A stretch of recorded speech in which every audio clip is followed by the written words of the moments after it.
Voy a compartir la pantalla.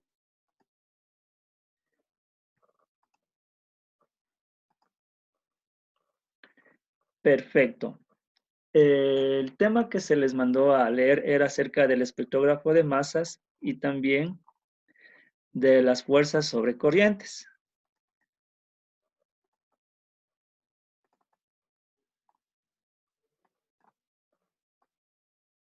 Ok, entonces el espectrógrafo de masas, básicamente lo que usted debía leer es que es un dispositivo que se utiliza para separar los diferentes isótopos que contiene un elemento químico en su forma natural, ya que no es posible separarlos con procedimientos químicos. Es decir, en esta parte izquierda de su pantalla yo tengo una interpretación o un modelo del espectrógrafo de masas.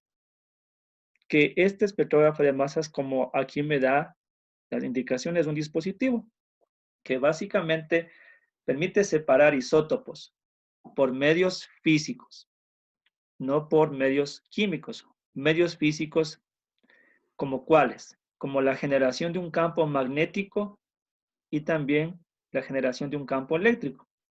Entonces, si ustedes se fijan en la parte izquierda, yo tengo aquí dos placas paralelas, ¿sí? Dos placas paralelas. Estas placas paralelas están electrizadas con un potencial mayor y un potencial menor, ¿ok?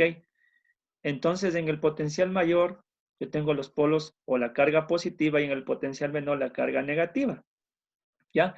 Y este vector E que nosotros podemos visualizar, este representa el campo eléctrico. Entonces, al momento que yo hago pasar un haz, en este caso de materiales que no se pueden separar por medios químicos, entonces, al momento que pasan por este campo magnético, esta pequeña o estas pequeñas partes de electrones o partículas chocan en una placa, en una pantalla que está generando un campo eléctrico. Entonces, al momento que chocan este campo eléctrico y este campo magnético en estos isótopos van a producir un radio de curvatura, que nosotros lo podemos visualizar aquí. Un radio de curvatura, ¿ya? Y ese radio de curvatura que yo tengo aquí, que le estoy señalando con una letra R, ¿ok? Entonces, ese radio de curvatura que producen los electrones o producen las partículas o que producen los isótopos, yo puedo determinar ese radio de curvatura en este espectrógrafo de masas. Entonces, básicamente de eso era lo que usted tenía que leer. ¿Cómo nosotros podemos determinar ese radio de curvatura?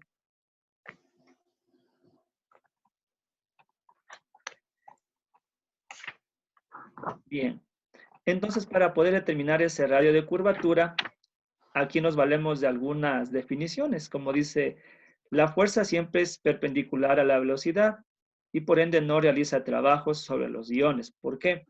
Porque eso vamos a definir en la unidad número 5. Vamos a recordar, recordemos que el trabajo, ¿cómo lo calculamos? Al multiplicar la fuerza por la distancia y el coseno del ángulo. Si el ángulo es de 90, entonces el coseno de 90 vale 0. Entonces, por eso es que no se realiza trabajo y eso lo vamos a definir después.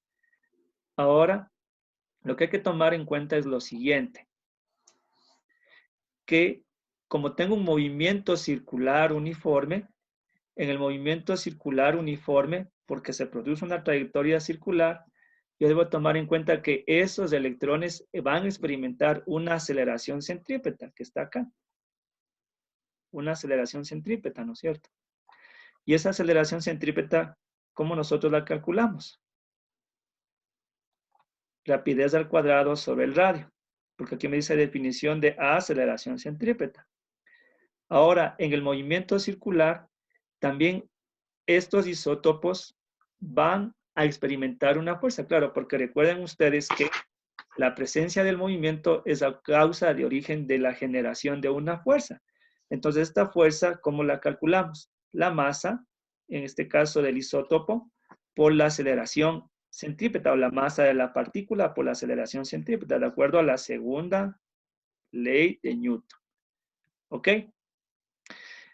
Y entonces al momento de reemplazar la aceleración centrípeta, cuando nosotros reemplazamos esta ecuación en la de acá, nosotros tenemos que la fuerza, que es igual masa por rapidez al cuadrado sobre el radio, Ok, entonces aquí tenemos una expresión de la fuerza en función de la masa, de la velocidad al cuadrado y su radio. Y recordando que la fuerza que se produce, esta de aquí, es en el campo magnético, ¿no? Recordemos que esta fuerza que se produce aquí es originada ¿de qué? Del campo magnético, ¿ok? Esa fuerza del campo magnético, ¿cómo la calculamos? Carga por velocidad, por el campo y por seno del ángulo. Entonces, al momento que nosotros igualamos esta expresión, esta ecuación de fuerza y la del campo magnético, al momento que nosotros igualamos estas dos expresiones, simplificando términos, entonces me queda que el radio de curvatura aquí ha sido igual, esta expresión de acá, ¿ok? Y finalmente llegamos a la de acá, que el radio de curvatura que es igual a la masa por la rapidez sobre la carga por el campo magnético. O sea, aquí prácticamente aquí que el radio de curvatura va a depender de estas variables, de la masa, de la rapidez, de la carga y del campo. Si nosotros tenemos una sola partícula que puede ser un electrón, entonces el radio de curvatura, ¿de qué va a depender? De la velocidad y el campo magnético, porque recordemos que el electrón tiene su masa y tiene su carga constante. Si digo calcular el radio de curvatura que produce un protón, entonces debo tomar en cuenta la velocidad y el campo magnético, porque recuerden que el protón tiene su masa y su carga constante. Recuerden que la masa y la carga de una partícula fundamental no va a cambiar, va a permanecer constante. Bien, eso en cuanto al espectrógrafo de masas. Ya. Entonces, también se les mandó a leer acerca de la fuerza sobre corrientes. Claro, entonces nosotros podemos determinar la fuerza que se produce en una corriente eléctrica y esa corriente eléctrica cuando es inducida por la presencia de un campo magnético. ¿Ok? Entonces, nosotros recordamos que calculábamos la intensidad de corriente cuando atravesaba un conductor. Entonces, ¿cómo nosotros determinamos eso? Retomando un poco las clases anteriores, nosotros sabemos que tenemos un conductor, ¿ok? Un conductor, un alambre. Y este alambre tenía una longitud L. Y de aquí nosotros teníamos partículas, ¿no? Teníamos aquí moléculas, protones, neutrones, electrones, etc. Y aquí nosotros teníamos la carga neta, que atravesaban en este conductor. Bien, entonces si nosotros queremos saber la velocidad con la que atraviesan este conductor de una longitud L, entonces partimos de la definición de velocidad. Velocidad a que es igual a longitud sobre tiempo. ¿Ok? Listo. Y esta fuerza que tenemos aquí, esta fuerza F, recuerden que es de la fuerza magnética. ¿Cómo la calculamos? Recuerde usted que esta fuerza magnética, la que tengo acá, ¿cómo nosotros la calculamos? Fuerza a que era igual. Carga por velocidad, por campo, por el seno del ángulo, ¿no es cierto? Seno del ángulo.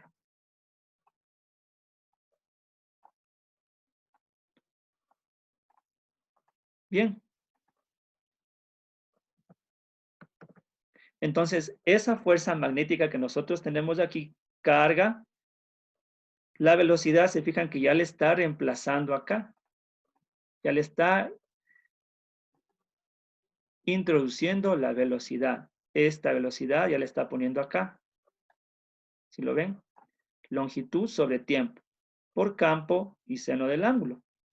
Y recordando también que la intensidad de corriente, ¿cómo calculamos la intensidad de corriente? Carga sobre tiempo. Entonces, se fijan aquí yo tengo tres ecuaciones. Una de la definición de la velocidad, una de la fuerza magnética y otra de intensidad de corriente. Si nosotros asociamos las tres, si la primera le reemplazo en la segunda y la tercera le reemplazo en la segunda, entonces, ¿qué me va a quedar aquí? ¿Qué me va a quedar aquí? Que la fuerza, ¿a qué va a ser igual aquí? La fuerza magnética, ¿a qué es igual? A la intensidad de corriente por la longitud del conductor, por el campo magnético y por el seno del ángulo. ¿Ok? Eso es lo que yo tengo aquí. Tres variables: intensidad de corriente, longitud del conductor, campo magnético y el seno del ángulo. La intensidad de corriente, ¿en qué unidad la medimos? En amperios. ¿Ok? La longitud, L, ¿en qué unidad la medimos? En metros. Y el campo magnético, ¿en qué unidad la medimos? La medimos en Tesla, ¿no? Medimos en Tesla. Y lógicamente que el ángulo, ¿en qué unidad la medimos? En grados. ¿Ok? Bien. Eso es lo que se les mandó a leer. Estoy haciendo la aclaración, la interpretación de estas dos páginas, que usted debía tomar en cuenta qué variables nosotros teníamos que analizar. Y más que todo, analizar las variables, analizar las unidades, porque muchas veces en los problemas se les da las variables, se les da los datos del problema y usted tiene que identificar de acuerdo a las unidades qué representa esa variable. ¿Ok? Si alguien tiene alguna pregunta.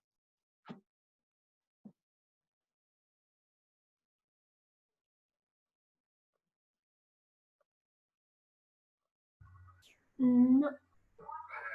¿No hay ninguna duda? No, no por ahora. No. Ya, perfecto. Entonces, si no hay ninguna duda, no hay preguntas, entonces este ejercicio van a hacer ustedes en su cuaderno. Este ejercicio en el cuaderno, ¿no?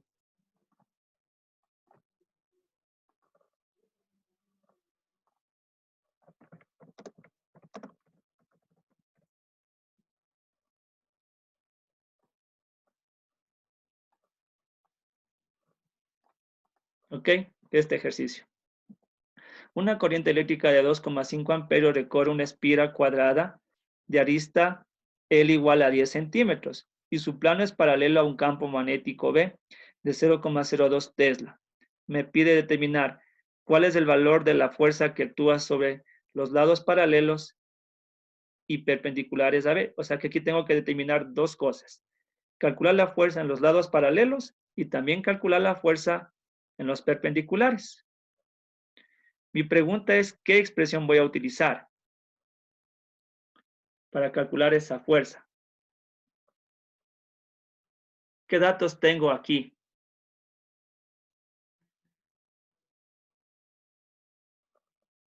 La de acá, la de abajo. Exacto, miren, yo tengo aquí, solo creo que tengo dos estudiantes en clase nomás. Yo creo que aquí debo tomar en cuenta lo siguiente: intensidad de corriente, longitud, campo y el seno del ángulo. Esa, correcto, gracias, muy bien. Ahora, la intensidad de corriente sí tengo, ¿no es cierto? La I sí tengo, 2,5 amperios. Recorre una espira cuadrada de arista L igual a 10 centímetros. También conozco el lado, ¿ok?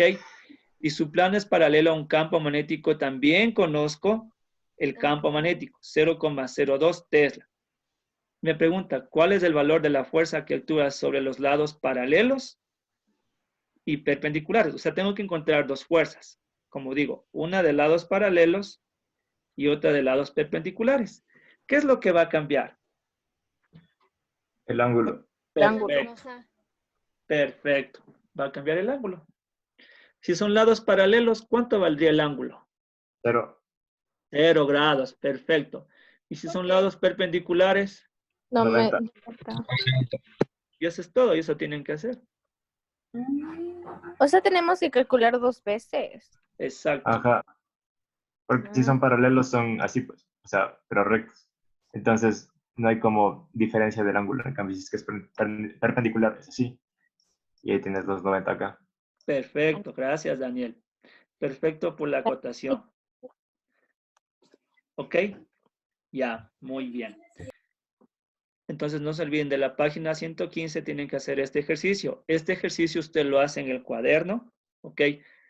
No me lo va a subir todavía, porque el día de mañana le complemento la actividad, y con la actividad que le complemento el día de mañana tiene que estar este ejercicio, el que estoy diciendo, y los que voy a enviar el día de mañana. ¿Ok? Repito, esto hágalo en su cuaderno, todavía no lo sube hoy día, todavía no, no. Eso sube el día de mañana con la actividad que le voy a publicar para el día de mañana. ¿Ok? Ya. Y antes de que se retiren, les voy a pasar asistencia.